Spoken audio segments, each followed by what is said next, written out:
Di libur panjang Isra Mi'raj dan Imlek, stasiun kereta api Medan mengalami peningkatan penumpang. Akibatnya calon penumpang terpaksa duduk di bawah lantai dan berdiri di ruang tunggu keberangkatan pada Minggu sore kemarin.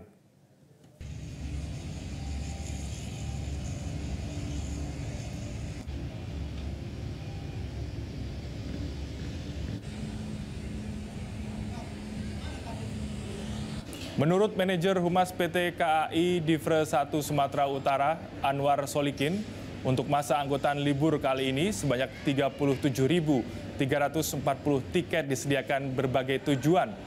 Namun peningkatan penumpang naik secara drastis dengan 31.600 sudah habis terjual.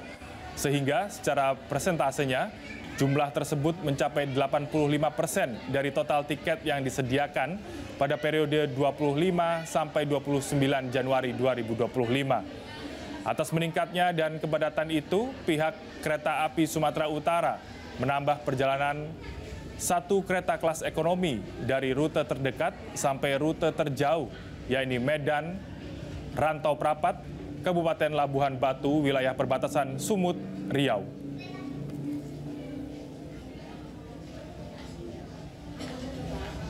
Menyiapkan sebanyak 37.340 tempat duduk ke berbagai tujuan, antara lain Medan Rantau Prapat, Medan Tanjung Balai maupun Medan Ciantar.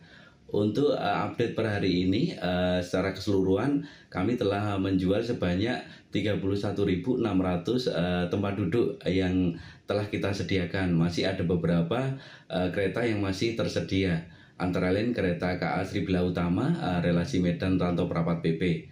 Untuk KA yang telah penuh atau telah terjual antara lain KA Putri Deli relasi Medan sampai dengan Tanjung Balai ini sudah penuh sampai dengan nanti tanggal 29. Kita menjalankan satu KA tambahan kelas ekonomi dari Medan sampai. Jelajahi cara baru mendapatkan informasi. Download Metro TV Extend sekarang.